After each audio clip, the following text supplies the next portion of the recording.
Assalamualaikum warahmatullahi wabarakatuh. Alhamdulillahilladzi bini'matil imani wal islam wa sunnah. Salatu wassalamu ala khairil anam sayyidina wa habibina Muhammadin wa ala alihi wa ashabihi ajma'in wa man tabi'ahum bi ihsanin ila yaumiddin. يا أيها الذين آمنوا اتقوا الله وقولوا قولا سديدا يصلح لكم أعمالكم ويغفر لكم ذنوبكم ومن يطع الله ورسوله فقد فاز فوزا عظيما أما بعد فإن أصدق الحديث كتاب الله وخير الهدي هدي محمد صلى الله عليه وسلم وشر الأمور محدثاتها وكل محدثات بدعة وكل بدعة ضلالة wa kullu dhalalatin finnar. Ma'asyiral muslimin, jamaah salat subuh Masjid Al-Muttaqin wa rahimani wa rahimakumullah. Alhamdulillah kita diberikan Allah kenikmatan hingga kita bisa hadir di dalam salah satu rumah Allah Ta'ala yang mulia ini. Insyaallah kita akan melanjutkan kembali pembahasan kita di dalam kitab Al-Fiqh Al-Muyassar. Baik, kita masih di dalam pembahasan apa-apa yang dimakruhkan di dalam salat. Kita kemarin sudah masuk ke dalam poin yang ke-10, sekarang kita masuk dalam poin yang ke-11.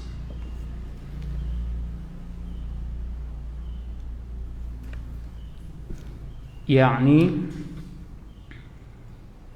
kafu syar'i wa thawb, yakni menahan daripada sya'r, yaitu rambut dan pakaian, di halaman 99 di kitab kita. Ini menahan dan memegangi rambut dan kain. Berdasarkan hadis Ibnu Abbas radhiyallahu anhuma, umirun Nabi sallallahu alaihi wasallam an yasjuda ala sab'ati a'dhum wala yakuffa thawbahu wala sya'rah. yakni Nabi sallallahu alaihi wasallam diperintahkan agar sujud di atas 7 anggota badan, sab'ata a'dhum, dan tidak memegangi pakaian dan tidak pula rambutnya. Jadi ketika salat hendaklah yang memiliki rambut yang panjang yang melewati daripada dahi, ya, untuk tidak menjulurkannya hingga ketika ia sujud maka sering-sering dipegang seperti itu. Rambutnya dipegang terus sujud. Ya. Sebentar-bentar sujud rambutnya dipegang gitu, habis itu sujud. Ya. Ini dimakruhkan. Maka dari itu hendaklah mengenakan songkok atau peci untuk menghalangi daripada bagian rambut kita untuk tidak menjulur ke depan. Ataupun memegang-megang pakaian atau sesuatu yang tidak pernah dilakukan oleh Rasulullah SAW, kita tidak melakukannya. Sering-sering memegang pakaian kita, membetul-betulkan pakaian kita ketika di dalam sholat, kecuali dengan hal-hal yang memang diperlukan atau disunahkan di situ. Kata al-kaf bisa bermakna memegang atau mengumpulkan. Maksudnya tidak memegang keduanya, bisa juga bermakna menahan dan mencegah, menahan atau mencegah dari jatuhnya daripada rambut tersebut ke tempat sujudnya. Jadi maksudnya tidak menahan dan menghalangi keduanya untuk lepas atau terurai pada saat ia sujud. Ya, rambut-rambut yang gondrong itu agar dikondisikan rambutnya. Maka ketika orang rambutnya panjang, maka ketika pakai songkok maka jangan diperlihatkan rambutnya. Jadi ketika ia sujud ia repot. Ya. Ataukah peci kita. Ya. Peci kita tuh diusahakan peci yang biasa saja seperti itu ya. Agar tidak mengganggu di depannya, agar kita tidak direpotkan dengan peci kita. Apalagi peci yang tinggi itu ya. Kan ada tuh peci yang tinggi itu. Ya, kalau seandainya kita sujud di depan tempat sujud ada kaki, ya kena itu. Ya, repot lagi. Sambil sujud sambil kita cari-cari songkok kita untuk kita pakai lagi seperti itu. Ya, jadi sewajarnya saja pakai songkok yang biasa. Dan ini agak dinaikkan sedikit di atas, ya, supaya kita sujudnya sempurna. Jangan nanti yang sujud itu adalah peci kita gitu, tapi anggota tubuh kita, dahi kita hingga hidung kita, seperti halnya dahi, hidung itu melekat kepada tempat sujud kita. Karena semua tindakan ini termasuk perbuatan sia-sia dan dapat menghilangkan atau merusak daripada kekhusyuan kita di dalam sholat. Karena kita diperintahkan untuk khusyuk di dalam sholat kita. Baik. Kemudian yang ke-12,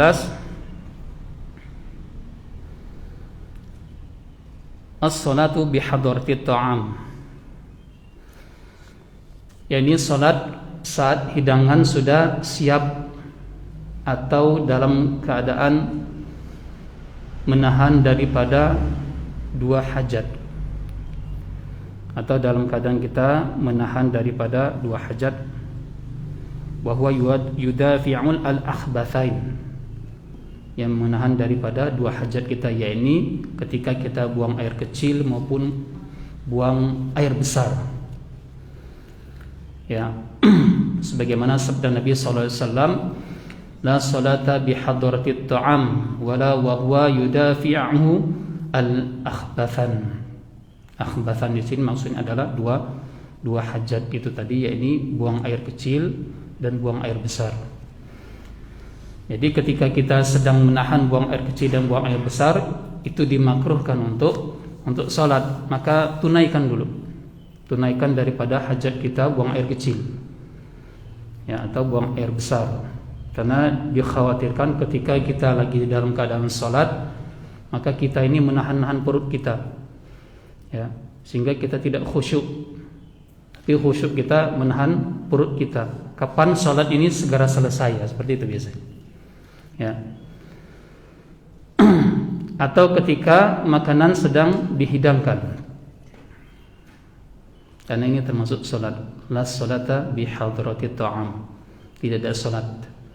Maksudnya adalah ketika dikumandangkan azan, kemudian kita hendak berangkat untuk menuju salat berjamaah, maka ini bagian daripada sunnah. Ketika tuan rumah atau mungkin kita lagi sedang bertamu, dihidangkan makanan sebelum azan salat, ya, sebelum azan salat, harus digarisbawahi, maka kita disunahkan untuk makan terlebih dahulu yang sudah dihidangkan,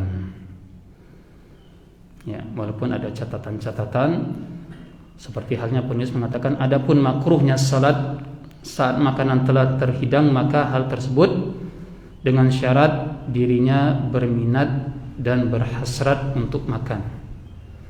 Ini kata penulis, ya. Walaupun sebenarnya ketika makanan sudah dihidangkan, afdolnya maka kita dahulukan menyantap makanan tersebut, ya, hatta makanan tersebut mungkin tidak enak. Sebagaimana Nabi SAW ketika dihidangkan makanan, para sahabat minta daripada makanan yang dimakan oleh Rasulullah, maka Rasulullah tidak memberinya, menghabisinya. Ketika ditanyakan setelah itu, maka Rasulullah mengatakan, jikalau aku berikan nanti engkau menghina daripada makanan tersebut yang tidak enak, saking ingin menghormati daripada orang yang telah menghidangkan makanan tersebut. Ini bagian dari adab, ya. Ketika kita tidak enak, maka jangan kita buang daripada makanan yang kita makan tersebut, dihabiskan. Maka ketika dihidangkan, afdalnya adalah memakannya terlebih dahulu sampai dengan selesai, sebagaimana perbuatan para sahabat menyelesaikan makannya dengan tidak terburu-buru walaupun sedang ditegakkan sholat berjamaah. Itu yang benar. Jangan sudah dihidangkan kemudian mana kita berangkat dulu, kita sholat dulu, ya. Kecuali memang dihidangkannya atau dalam keadaan mengulur-ngulur waktu sholat, ya, kemudian makanan dihidangkan setelah iqamat atau setelah azan. Ini sunnah, tapi azannya sudah selesai, ya, seperti itu, ya. Serta mampu memakannya dan makanan tersebut sudah terhidang di hadapannya. Jadi manakala sebenarnya ketika kita lagi dalam keadaan melakukan perkara-perkara yang sunnah, ketika makanan sudah dihidangkan, maka kita dahulukan perkara-perkara untuk menyantap daripada hidangan tersebut. Karena apa?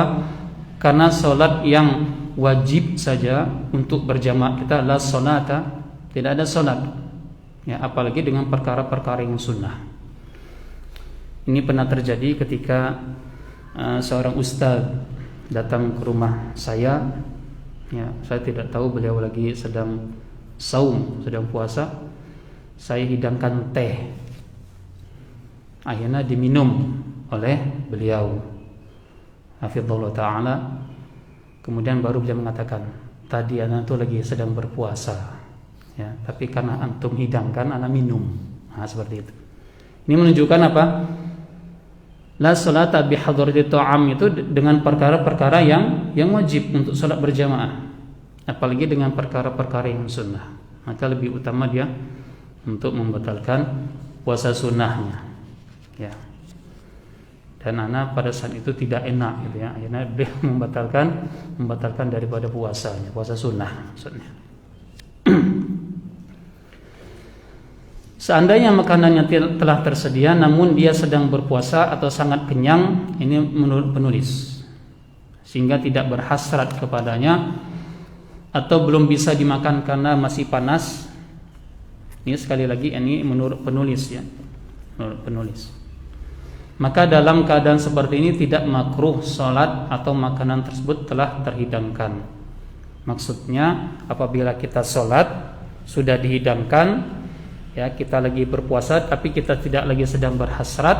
Nah, karena penulis menulis di sini kalau sedang tidak berhasrat. Tapi kalau orang puasa itu pastilah berhasrat gitu ya. Apalagi di akhir-akhir menjelang salat maghrib misalnya. Tapi kalau sudah dekat ya sudah kita selesaikan saja. Seperti halnya ketika seseorang lagi sedang salat tahiyatul masjid, maka ditegakkan iqamat. Kalau seandainya dia baru 1 rakaat maka putus salatnya, tidak ada salat di situ. Tapi kalau dia sudah 2 rakaat, ya sebentar lagi dia mau salam, ya atau dia sedang dalam keadaan sujud di rakaat kedua, maka dia tidak perlu membatalkan daripada salatnya. Lanjut sebentar, diringankan salatnya, baru masuk ke dalam salat berjamaah. Seperti itu. Jadi jangan mentang-mentang hadis ini dimanfaatkan mentang-mentang ini bisa atau makruh untuk sholat ketika makanan sudah dihidangkan, maka dia mengakal-akali syariat. Ya, ketika sudah menjelang maghrib dia sudah lapar sekali. Ya, makanan sudah dihidangkan. Seperti itu. Akhirnya apa? La salata bihadrati ta'am. Dia makan. Ya, padahal beberapa menit lagi azan salat maghrib.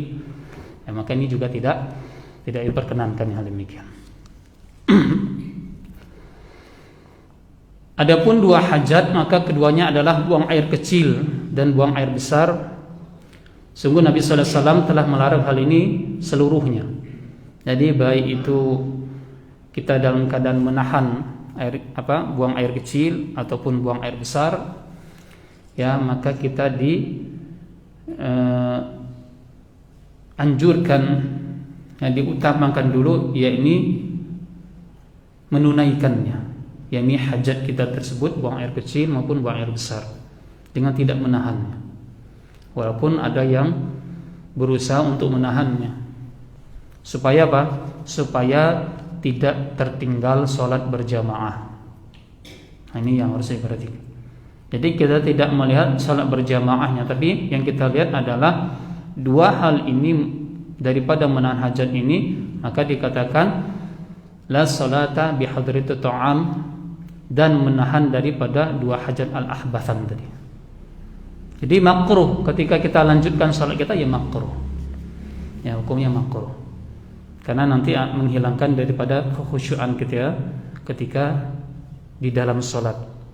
Ya, menahan perut, ya, belum lagi ekspresi kita, ya, atau hal-hal yang lain. Bisa jadi nanti dia buang angin. Nah, itu lebih repot lagi. Ya, akan menyebabkan hal-hal yang tidak berkenan bagi jemaah yang lain. Ya. Baik. Kemudian yang ke-13,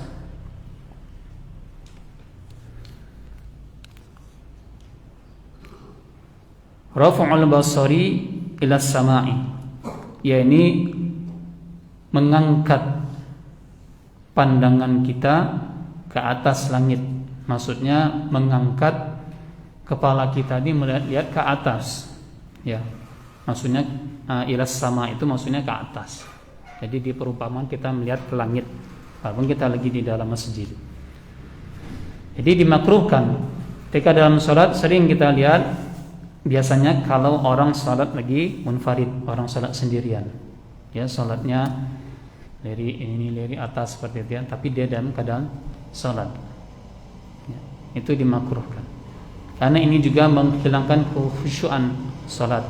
Karena dikhawatirkan apa? Ketika ia salat dengan posisi yang demikian, maka dia akan terganggu dengan keadaan-keadaan tertentu yang terjadi di depannya. Atau bisa jadi ia akan batal salatnya. Dengan refleks dia melihat, kemudian ada sesuatu hal yang tidak diinginkan atau sesuatu hal yang membuat dia aneh. Ketika dia salat, dia lihat hal yang aneh, akhirnya dia melirik ke samping atau ke kiri, ke kanan, seperti itu. Itu akan dikhawatirkan akan membatalkan salatnya. Sebagaimana sabda Nabi sallallahu alaihi wasallam,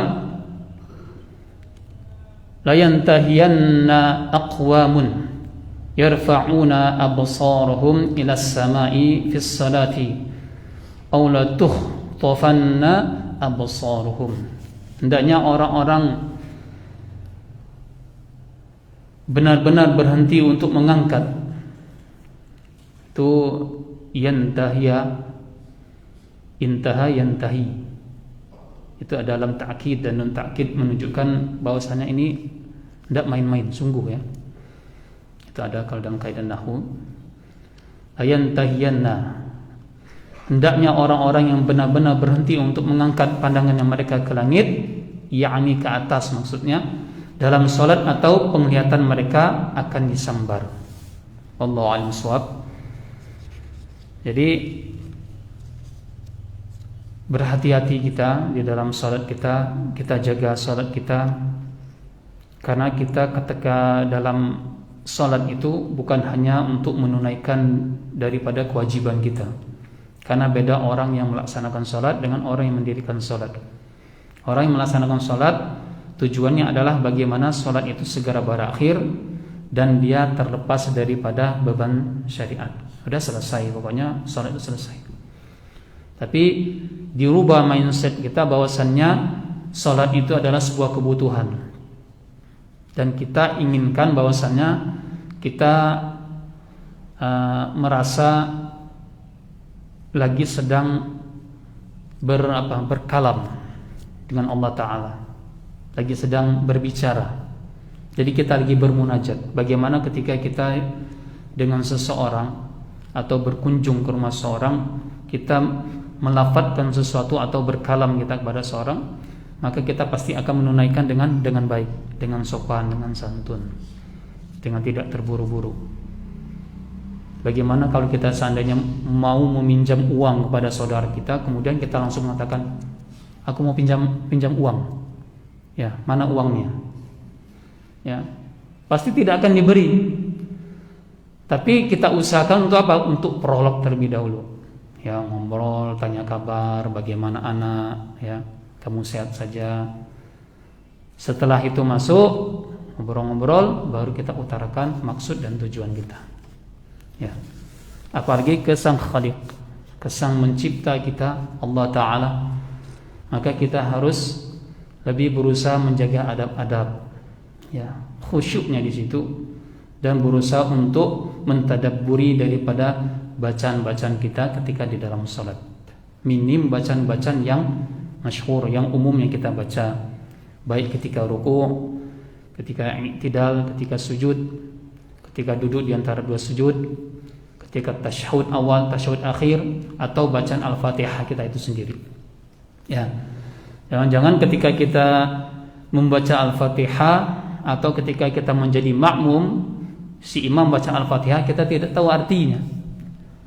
Ya, minim secara global kita mengetahui artinya. Bahwasanya isinya apa ketika kita mengucapkan Alhamdulillahi Rabbil Alamin. Ya, segala puji bagi Allah. Lillahi Rabbil Alamin. Rabb semesta alam. Malik Yaumiddin. Malik Raja Yaumiddin, pada hari pembalasan kelak. Jadi sembari kita tadabburi, ya, iyyaka na'budu, dan hanya kepada Engkau na'budu kami menyembah, wa iyyaka nasta'in, dan kami memohonkan pertolongan. Nah, itu saja. Walaupun nanti di surat-surat yang panjang kita tidak paham, atau ketika kita mendengar imam lagi membaca dengan syahdu, walaupun kita tidak mengetahui bahwasanya itu ayat-ayat apa, menangis diri kita. Ya, tidak jadi masalah ya. Walaupun itu mungkin ayat tentang zakat, tapi kita nangis gitu ya, tidak jadi masalah. Mungkin karena saking syahdunya. Ya, kalau yang ngerti bahasa Arab paling tersenyum ya, dibaca ayat tentang zakat tapi dia menangis ya, seperti itu. Tidak mengapa, karena itu pengagungan kita, ta'zim kita kepada Al-Quranul Karim. Karena Al-Quran itu kalamullah, kalamnya Allah, tidak jadi masalah. Mau itu ayat yang sedih. Yang jadi masalah itu adalah ketika kita lagi baca ayat tentang neraka, tentang ancaman, kita bacanya dengan nada yang bergembira. Nah, seperti itu. Itu ketika talaki itu pasti disuruh rubah oleh gurunya. Ya, ketika tahammul ada pasti suruh dirubah. Kenapa? Engkau lagi dalam keadaan membaca ayat-ayat di mana ada ancaman Allah di situ. Ya. Maka jangan membaca dengan suara yang gembira. Maka langgam-langgam ini sebenarnya menurut para ulama Quran itu memang tidak disunahkan. Bahkan ulama Mesir mengatakan bahwasanya ini hanya apa? Hanya lebih disukai saja. Ya, hanya lebih disukai saja, bukan dalam taraf sunnah untuk mempelajari langgam bayat, hijaz dan segala macamnya. Baik. Mari kita masuk bagian yang ke-9.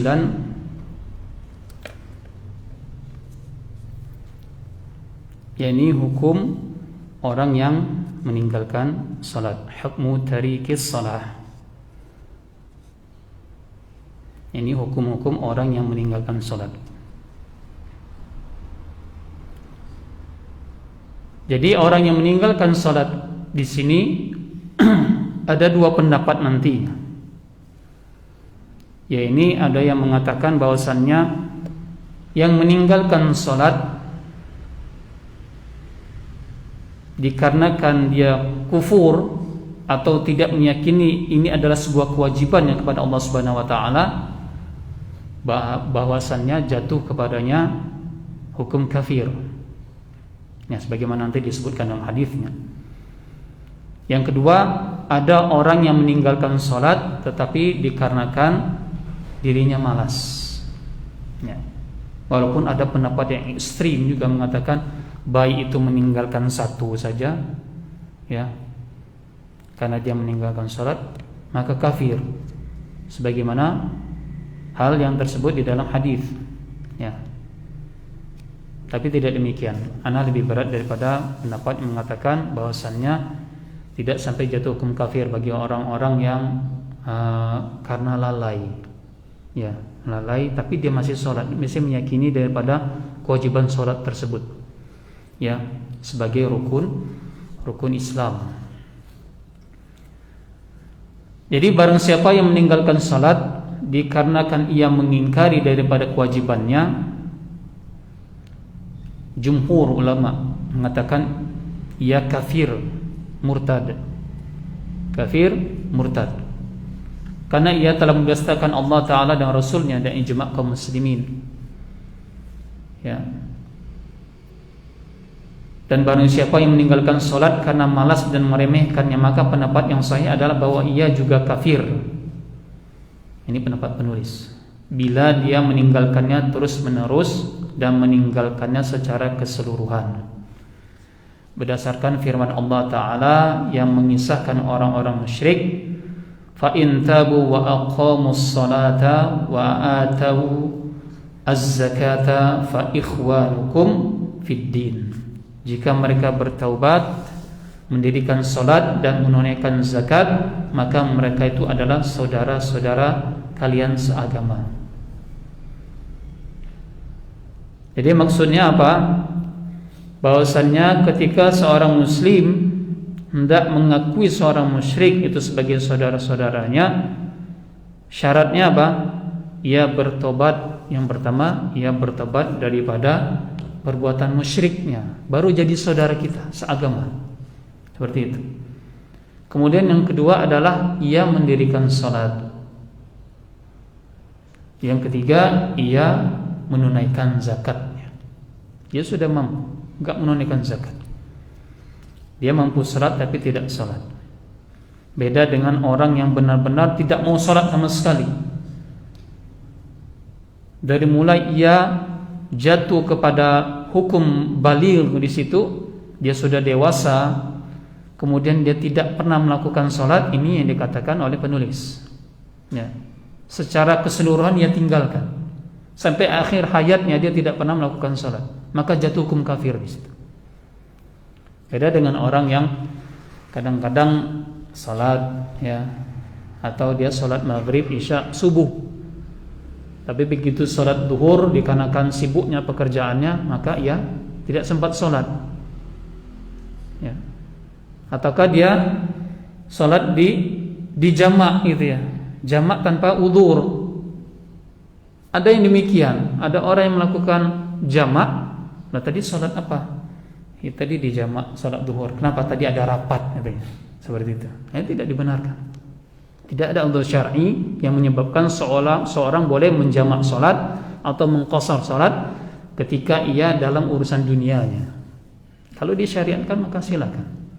Kalau misalnya dia rapat, kenapa tadi di jamak ya salat duhurnya, jamak takhir di salat asar. Tadi itu ke mall gitu ya, jalan-jalan. Yang tidak dibenarkan.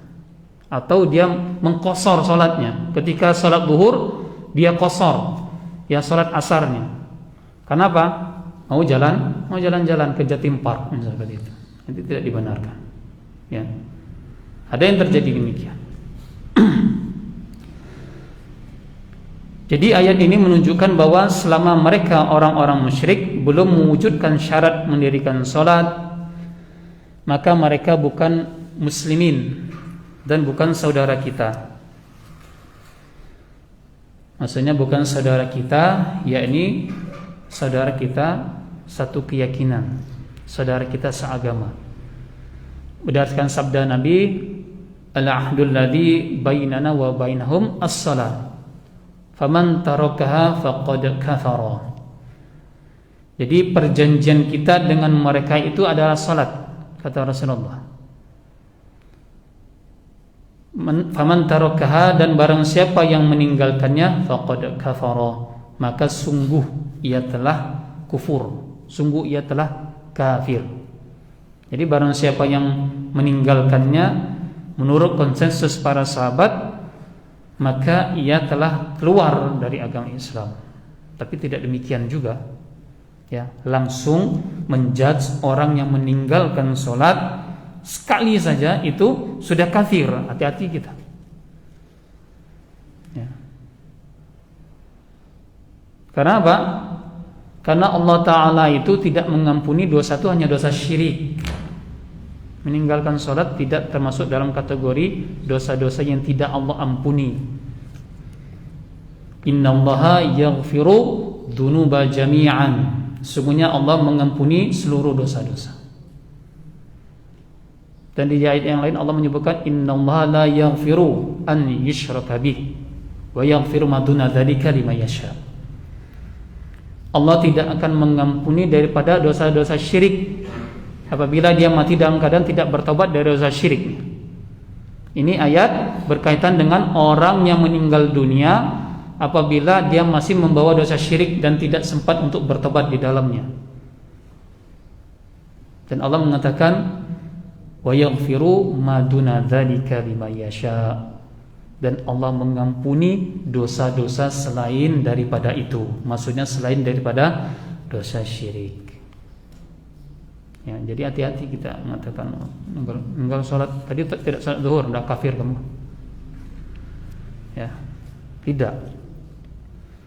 Jadi perlu perincian, perlu kita mengkaji, dan perlu kita melihat daripada literatur para ulama yang membahas tentang bagaimana kategori daripada orang-orang yang meninggalkan sholat yang dihukumi kafir tersebut.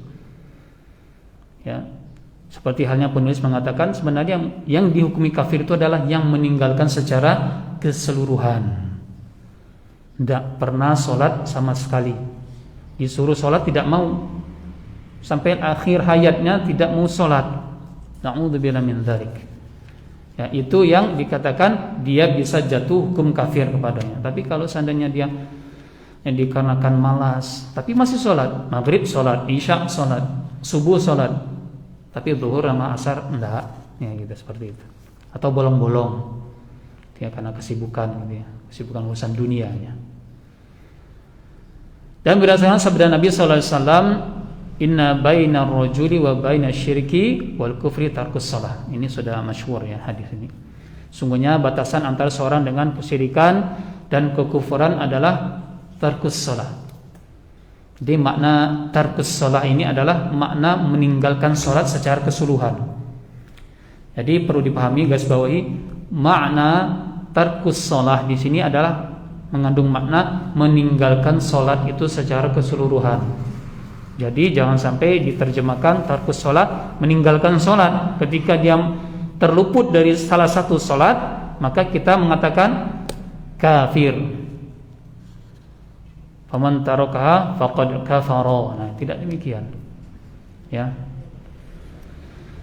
Jadi barang siapa yang kadang-kadang sholat dan kadang-kadang meninggalkannya atau melaksanakan satu sholat fardu atau dua sholat fardu saja, maka secara zahir ia tidak kafir, kata penulis. Secara zahirnya maka ia tidak kafir, sebab dia tidak meninggalkannya secara keseluruhan, sebagaimana teks hadis yang berbunyi tarkus shalah, tinggalkan salat. Jadi secara kafah, secara keseluruhan ditinggalkannya salat tersebut. Ya. Karena dari semua rukun Islam, ya, haji yang melakukan sebuah amalan, ya, amalan fisik, haji, zakat, puasa, ya, tidak kita hitung syahadat. Syahadat kan tidak ada amalan untuk kita lakukan seperti halnya 3 rukun Islam tadi. Maka ketika kita hendak diperintahkan untuk berhaji karena ini bagian dari rukun, tapi kita tidak mampu di situ, ya, maka jatuh daripada kewajibannya. Ya, dia tidak berdosa. Ketika ia tidak mampu untuk melaksanakan puasa shaum Ramadan, maka ia boleh menggantinya di hari yang lain.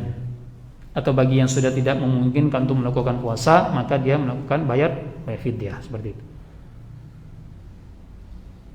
Atau zakat, ketika ia tidak mampu untuk mengeluarkan zakat, ya, tidak memenuhi nisabnya ketika haulnya sudah terpenuhi, walaupun selisih 1 juta saja, nisabnya tidak sampai di situ.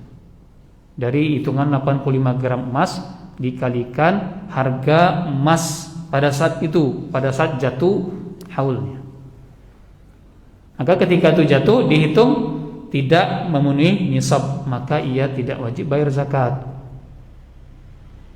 ya. Atau dia tidak memang memenuhi syarat untuk bayar zakat ketika tidak sampai nisabnya, ya, atau dia memang orang-orang yang fakir, ya, maka dia tidak berkewajiban untuk mengeluarkan zakat. Beda dengan sholat. Kalau sholat dalam keadaan apapun maka tetap harus ditegakkan. Ketika ia tidak mampu berdiri, maka duduk diperintahkan. Ketika tidak mampu duduk, ya, fa'ala janbin, maka dia tidur sambil berbaring.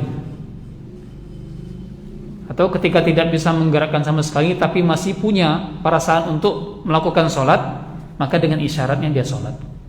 Dengan isyaratnya sholat. Dia masih bisa, cuma sudah tidak bisa menggerakkan tubuhnya. Ya. Makanya biasanya kalau orang yang seperti itu kita lihat mereka meneteskan air matanya. Ya. Sudah tidak bisa sempurna untuk melakukan sholat. Maka ketika kita masih hidup seperti ini, manfaatkanlah semaksimal mungkin kita untuk sholat, ya, dengan tidak meninggalkannya, dengan khusyuk melakukan sholat dan memperbaiki terus menerus daripada kualitas sholatnya, baik itu yang berhubungan dengan rukun sholat, wajib sholat, maupun sunnah-sunnah di dalam sholat. Ya, memang kita sudah bisa sholat, tapi kita sudah mulai meningkatkan daripada kualitas sholat dengan memperhatikan daripada wajib-wajib sholat, sunnah-sunnah sholat, dan memperhatikan juga pembatal-pembatal daripada sholat tersebut. Ini kita berusaha untuk meningkatkan kualitas daripada sholat kita. Jangan sholat kita itu seperti itu aja terus. Ya. Hatta saya sendiri terus memperhatikan bagaimana kualitas sholat. Oh ternyata ini kurang, tambah ini. Oh ini terluput, seperti itu. Dan kita menganggap bahwa sholat kita ini sudah sempurna. Oh selama ini saya ruku itu belum lurus-lurus banget gitu ya. Maka luruskan. Ya. Atau bacaannya ada yang terlewat. Ya. Bacanya ada yang terlewat. Mungkin pada saat kita ruku ada bacanya huruf yang kita tinggalkan. Ada kurang satu huruf. Misalnya seperti itu. Atau ketika baca Al-Fatihah, ini sangat krusial sekali ya masalah Al-Fatihah ini. Terus kita perbaiki hingga sholat kita benar-benar berkualitas. Karena yang berkualitas itu di sisi Allah itu berbeda. Ya, tidak hanya sholat yang Allah hitung, tapi kualitas daripada sholat. Kemudian menambah-nambah daripada sholat-sholat sunnah kita.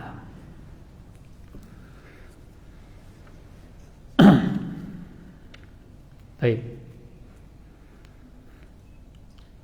Jadi orang yang meninggalkan sholat dengan ia tidak meninggalkan secara keseluruhan, maka secara dia tidak kafir. Sebab dia tidak meninggalkan secara keseluruhan, sebagaimana teks hadis yang berbunyi tarkus shalah.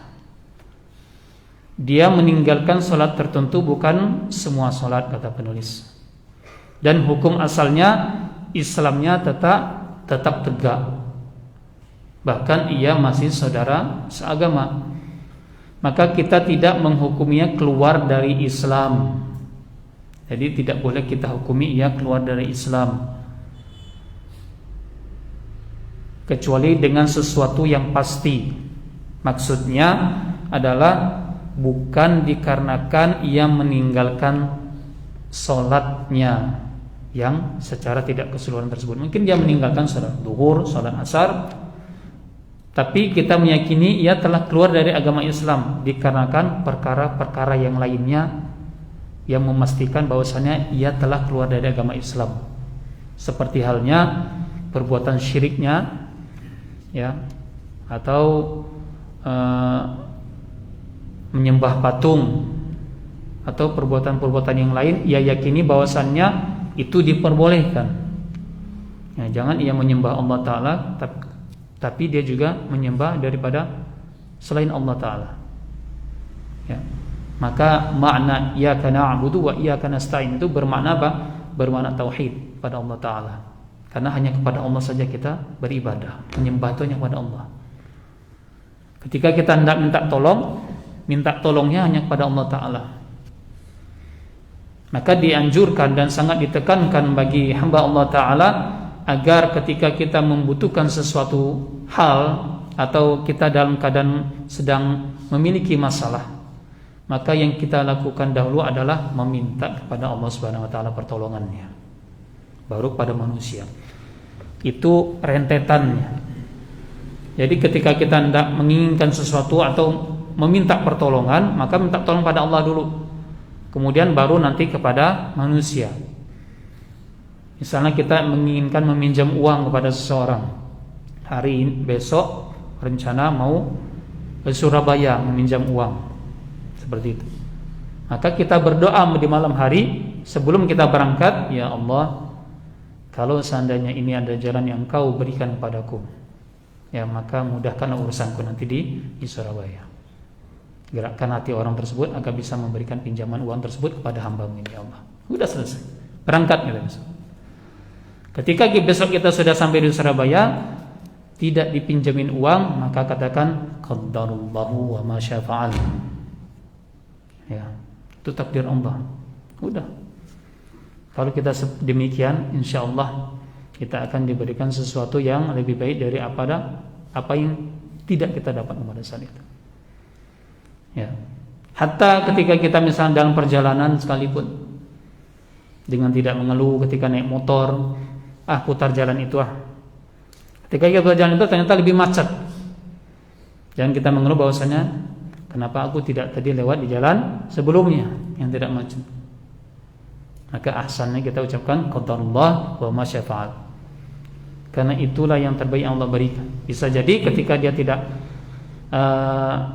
dia melewati jalan tersebut, tidak melewati jalan yang sudah Allah takdirkan, akan terjadi suatu hal yang tidak diinginkan.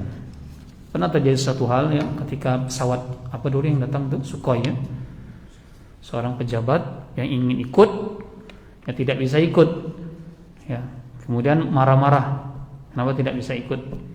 Akhirnya apa? Pesawatnya hilang. Alhamdulillah tidak ikut di rombongan pesawat tersebut. Itulah keputusan yang paling baik. Walaupun menurut kita kadang keputusan-keputusan tersebut tidak enak menurut hati kita, tapi Allah lebih tahu karena Allah yang menciptakan kita. Baik. Jadi menghukumi orang keluar dari agama Islam dikarenakan meninggalkan sholat itu perkara yang berat. Maka kita harus merinci terlebih dahulu, sebagaimana penjelasan daripada kitab Al-Fiqh Al-Muyassar ini oleh penulis, bahwasanya ketika ia tidak meninggalkannya secara keseluruhan, maka ia masih saudara seagama kita, ya, kecuali dengan hal-hal yang pasti yang membuat dia memang benar-benar keluar dari agama Islam atau tidak meninggalkan daripada perbuatan syiriknya, seperti daripada ayat yang kita baca tadi, surah At-Taubah ayat 11, fa in tabu, ya, fa in tabu wa aqamus shalah. Jadi jika mereka bertaubat, maksudnya taubat apa? Dari perbuatan-perbuatan syiriknya. Ya. Kalau dia tidak bertaubat dari perbuatan syiriknya, walaupun dia sholat, maka dia bukan saudara seagama kita. Seperti itu. Jadi 3 syarat ini. Taubat dari perbuatan-perbuatan syiriknya, mendirikan sholat, kemudian menunaikan zakat itu tadi. Mendirikan sholat ini meninggalkan secara keseluruhan. Maka kalau kita temui ada teman kita seperti itu, tidak pernah sholat sama sekali seumur hidupnya, dan dia mengucapkan sendiri itu, maka ini bukan saudara kita seagama, ya. Ataukah dia tidak mau menunaikan zakatnya ketika ia sudah memiliki kemampuan, sudah mencapai nisabnya, sudah memenuhi haulnya dalam perputaran waktu 1 tahun, maka ini bukan saudara seagama kita. Baik, kita lanjut sekarang di bab yang kelima, babul khamis fi salatit tatawwu. Bab yang kelima, pembahasan kita di dalam salat sunnah, ya, salat sunnah.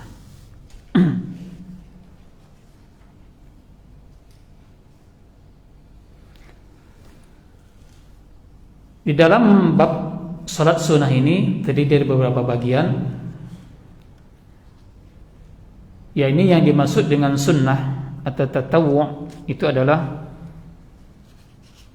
kullu ta'atin laisat biwajibatin. Ya, ini adalah segala ibadah atau ketaatan kita kepada Allah Ta'ala yang bukan merupakan kewajiban, yang bukan merupakan ibadah yang wajib, ya. Jadi salat sunnah tatawwu nanti ada perinciannya lagi. Mana salat-salat yang dikatakan ya muakkad atau tidak muakkadah, dan apa itu yang dirawatibkan. Ya. Ada yang tidak rawatib. Maka sholat sunnah yang mengiringi sholat fardu itu ya tidak semuanya dikatakan rawatib. Ya. Maka ada perincian oleh para ulama mana yang dimasukkan dengan kategori rawatib atau yang tidak boleh sholat di situ. Memang tidak ada penjelasan dari hadis yang sahih berkenaan dengan sholat-sholat selain yang sudah ditetapkan. Contoh, adakah qabliyah maghrib? Nah, seperti itu. Nggak ada qabliyah maghrib, kecuali dia masuk ke dalam masjid, sholat tahiyatul masjid di dalamnya. Ya, tahiyatul masjid kan qabliyah. Qabliyah itu kan artinya sebelum. Sholat sunnah sebelum maghrib, yaitu sholat tahiyatul masjidnya. Ya, bukan rawatib. Kalau rawatib ba'da maghribnya itu rawatibnya, atau ba'da isya, ya rawatibnya. Setelah subuh, adakah sholat sunnah setelah subuh? Ada, tapi istilahnya bukan rawatibnya. Jadi jangan kita mengatakan enggak ada sholat habis subuh. Ada sholat habis subuh, sholat duha, ya. Atau sholat isyraq. Tapi itu bukan sholat rawatib. Tapi bagian pertama adalah keutamaan dan hikmah daripada pensyariatan salat sunnah.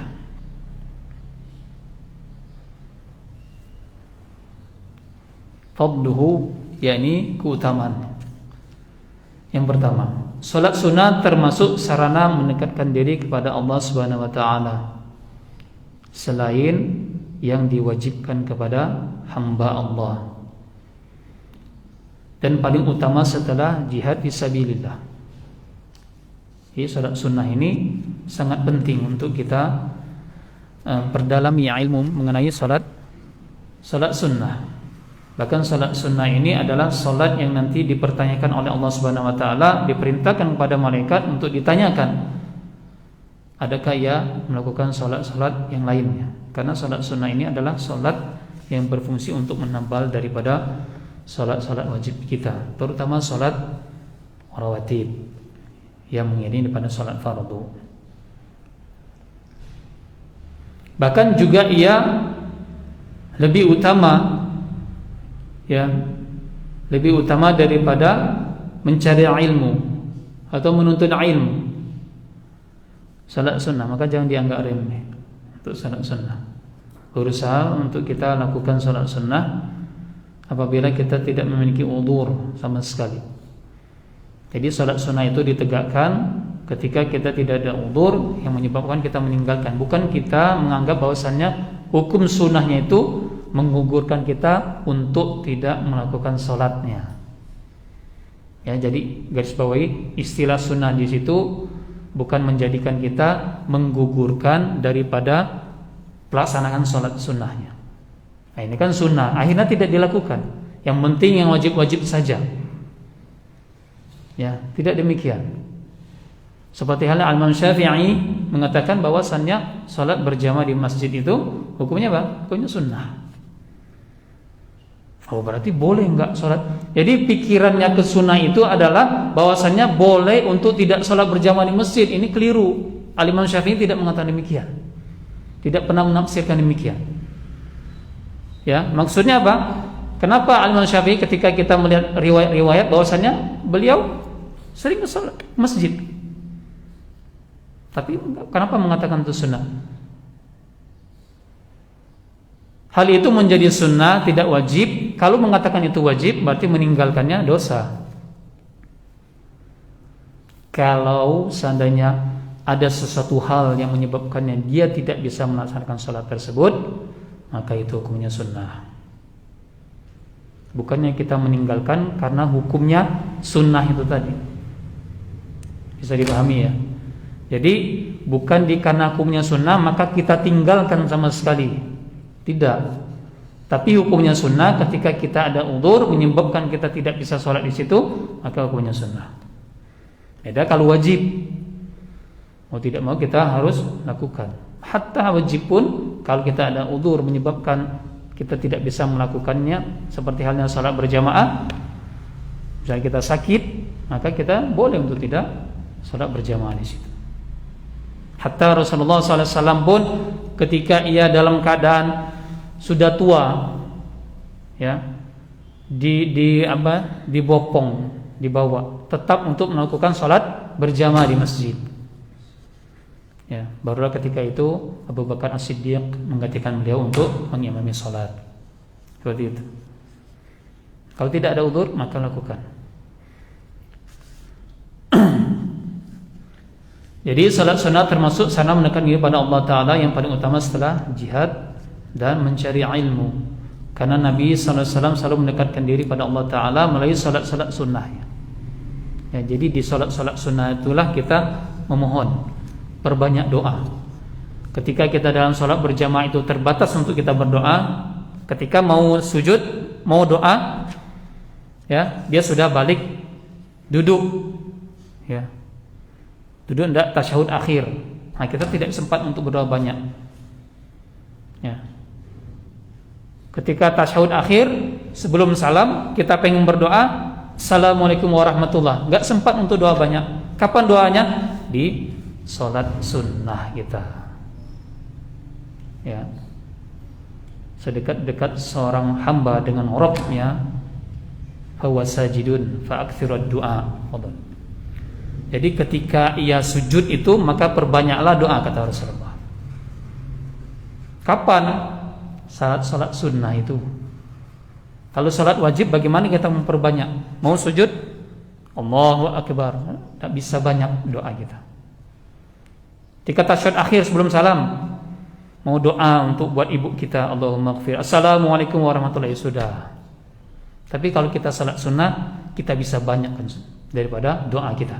Ketika sujud lama kan, jangan tidur tapi, ya, lama-lama tidur. Ya, doa. Ketika sebelum salam kita doa yang banyak, minta sama Allah. Ya, doa-doa yang masyhur hafalkan. Jangan pakai bahasa Indonesia ya, pakai bahasa Jawa gitu. Bisa batal salatnya. Oke, bahasa Arab. Atau doa-doa yang masyhur di dalam Hisnul Muslim misalnya seperti itu, atau di dalam tuntunan doa-doa yang disunahkan oleh Nabi sallallahu alaihi wasallam. Doa banyak situ. Nah, itulah fungsinya salat sunnah. Sebagaimana sarana untuk bertaqarrub kepada Allah Ta'ala. Sebagaimana Rasulullah sallallahu alaihi wasallam bersabda, Inna Allah Ta'ala qala man adali waliyan wa qad adantuhu bil harb wa ma taqarraba ilayya 'abdi bi syai'in ahabba ilayya mimma aftaratuhu 'alaihi wa ma yazalu 'abdi yataqarrabu ilayya bin nawafil hatta uhibbah. Sungguhnya Allah Ta'ala berfirman, barang siapa memusuhi wali-waliku maka aku mengumumkan peperangan padanya. Tidaklah hambaku mendekatkan diri kepadaku dengan sesuatu yang lebih aku cintai daripada yang aku wajibkan atasnya. Dan hambaku senantiasa mendekatkan diriku kepadaku dengan amalan-amalan nawafil, dengan amalan-amalan sunnah. Ada salat sunnah nawafil, salat sunat sunnah maksud tatawu' itu tadi. Hingga akhirnya aku mencintainya. Allah cinta dengan orang-orang yang senantiasa melaksanakan salat-salat sunnah itu tadi. Ya, selain daripada yang aku wajibkan, kata Allah Ta'ala. Yang kedua, hikmah dari pensyariatan salat sunnah. Sedikit lagi ya. Sungguh Allah Ta'ala telah mensyariatkan salat sunnah sebagaimana rahmat bagi hamba-hamba Allah Ta'ala. Dia menetapkan untuk setiap ibadah wajib atas ibadah sunnah yang sejenis dengannya, agar seorang mukmin bertambah imannya dan menaikkan derajatnya melalui salat-salat sunnah tersebut. Ya, derajat kita akan bertambah di sisi Allah Ta'ala, bahkan di sisi manusia ketika kita memperbanyak daripada salat sunnah yang dicontohkan oleh Nabi SAW saja. Bagaimana Nabi SAW melaksanakan salat sunnah itu di rumahnya. Ya. Maka di dalam hadis riwayat Muslim disebutkan bahwasannya apabila seorang telah menunaikan salat fardunya, maka sisakanlah salat sunnahnya di rumahnya masing-masing. Karena Allah hendak memberikan kebaikan di dalam rumah orang yang melaksanakan salat sunnah. Jadi ketika kita sudah lepas salat maghrib, maka kita salat sunnahnya di rumah ba'da maghrib. Ya. Kemudian selepas salat Isya, sunnahnya pulang ke rumah salat ba'da Isya. Itu kita memberikan apa? Memberikan kebaikan di masjid dengan salat fardu dan memberikan kebaikan di rumah kita dengan salat sunnah kita. Jangan semuanya di masjid. Kapan kita memberikan kebaikan-kebaikan yang banyak di dalam rumah kita? Seperti itu.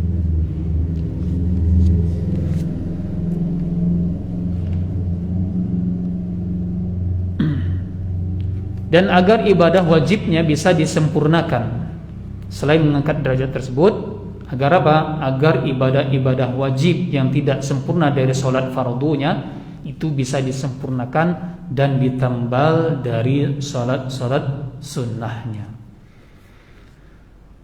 Karena pelaksanaan sholat wajib tidak terlepas dari kekurangan, sebagaimana dalam hadis Abu Hurairah radhiyallahu anhu dari Nabi sallallahu alaihi wasallam, inna awwala ma yuhasabu bih al-'abdul muslim yaumal qiyamah as-salah fa in atammaha wa illa qabala unduru hal lahu min tatawwu'in fa in kana lahu tatawwu'un ukmilatil fariidah min tatawwu'i thumma yuf'al bisairil a'malil al-mafrudatin mithlu dhalik. Sesungguhnya amal pertama yang mana seorang muslim dihisab pada hari kiamat adalah salatnya. Lalu bila ia menyempurnakannya maka ditulislah sempurna, dan bila tidak sempurna maka dikatakan lihatlah oleh kalian apakah ia memiliki amalan-amalan salat sunnah. Bila dia mempunyai amalan salat sunnah, maka salat wajibnya disempurnakan dari salat sunnahnya. Ketika salat wajib kita tidak sempurna, maka salat sunnah itu akan menyempurnakan pada salat wajib. Kemudian dia lakukanlah terhadap seluruh amal-amal wajibnya seperti demikian itu. Perkara-perkara sunnah. Ya, tidak hanya di dalam salat kita, tapi amalan-amalan sunnah yang lainnya kita tegakkan.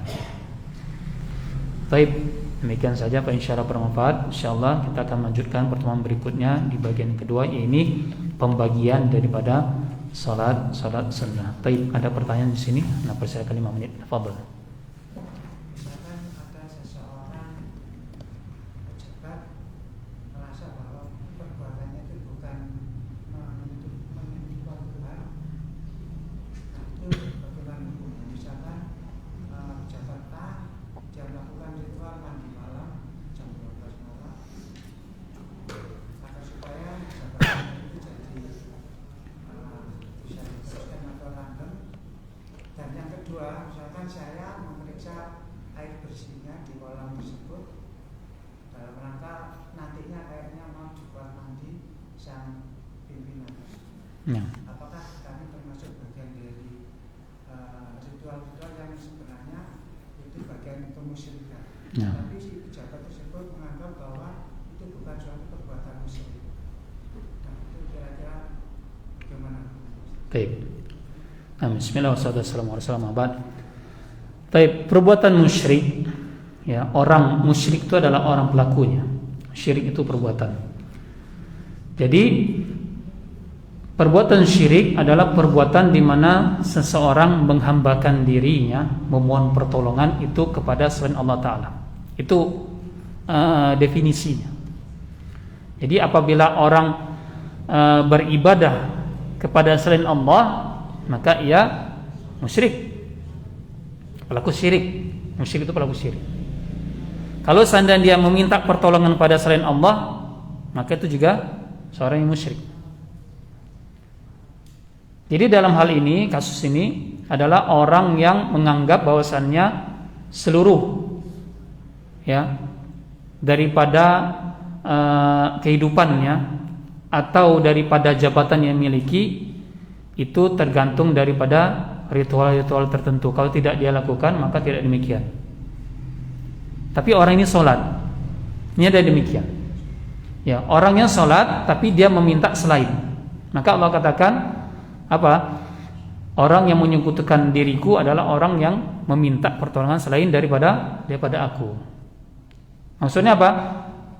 Kepada Allah Ta'ala dia meminta, tapi kepada yang selainnya juga dia meminta juga. Ini juga perbuatan syirik. Tapi harus digarisbawahi bahwasannya ketika ia batal keislamannya, maka hujjah harus ditegakkan pada dirinya. Maksudnya apa? Kita sampaikan bahwasannya hal-hal yang menyebabkan pembatal keislaman seperti ini. Dalilnya ini, bahwa orang-orang yang melakukan perbuatan syirik itu bahwa tidak akan diampuni dosanya oleh Allah Subhanahu wa taala. Ya, ketika dia mati dalam keadaan membawa dosa syirik akbar tentunya. Ya. Jadi kalau kita sudah sampaikan itu, ini hati-hati juga. Kalau seandainya masuk ke dalam pembatal-pembatal keislaman, tapi kita tidak memasukkan memberikan sebuah hujah kepadanya agar ia mengetahui, jangan-jangan ia tidak mengetahuinya. Kadang-kadang orang seperti itu. Ya. Kadang-kadang orang tidak mengetahuinya. Maka hujah harus ditegakkan. Apabila hujah ini sudah ditegakkan, tidak diindahkan, dia tetap dalam perbuatan syiriknya, maka ia bisa terancam dari pembatal keislamannya. Maka ia sudah bukan saudara seagama kita. Jadi seperti itu. Jadi kalau hal yang demikian kita berusaha, apalagi orang dekat kita misalnya seperti itu, kita berusaha untuk menghindari dirinya dari perbuatan tersebut dengan cara menasihati terlebih dahulu, atau perkara-perkara yang membuat dia yakin dengan hal tersebut kita singkirkan. Ada kejadian juga, ya, sering taruh jimat-jimat, tulisan-tulisan di atas pintu. Akhirnya cucunya ya lihat seperti itu, dicopot-copot semua. Besok nggak ada lagi, ditempel lagi gitu ya. Semua cucu cabut, tempel lagi. Sembari memberikan nasihat. Ya, jangan sampai kita hukumi dia sudah batal keislamannya tanpa hujah kita sampaikan kepadanya. Itu tidak bisa. Itu tidak boleh. Ya, karena tidak boleh menjudge orang batal keislamannya tanpa hujah sampai kepada diri. Hujah dulu. Ini yang diajarkan oleh para ulama. Ya, hujah itu sampai ke dirinya, kita sudah nasihati sedemikian mungkin, ya semaksimal mungkin kita sudah sampaikan hujah itu, tidak ia indahkan, ya sudah. Kita berlepas diri daripada perbuatan syiriknya, dan kita anggap bahwasanya ia bukan saudara seagama kita lagi. Demikian, wallahu a'lam bishawab. Ada lagi pertanyaan? Tapi kalau tidak ada, ana akhiri, semoga bermanfaat.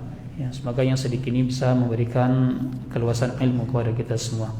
Allahumma inna nas'aluka 'ilman nafi'an wa na'udzubika min 'ilmin la yanfa'. Allahumma inna nas'aluka 'ilman nafi'an wa rizqan thayyiban wa amalan mutaqabbalan wa lisanan dhakiran qalban khashi'an.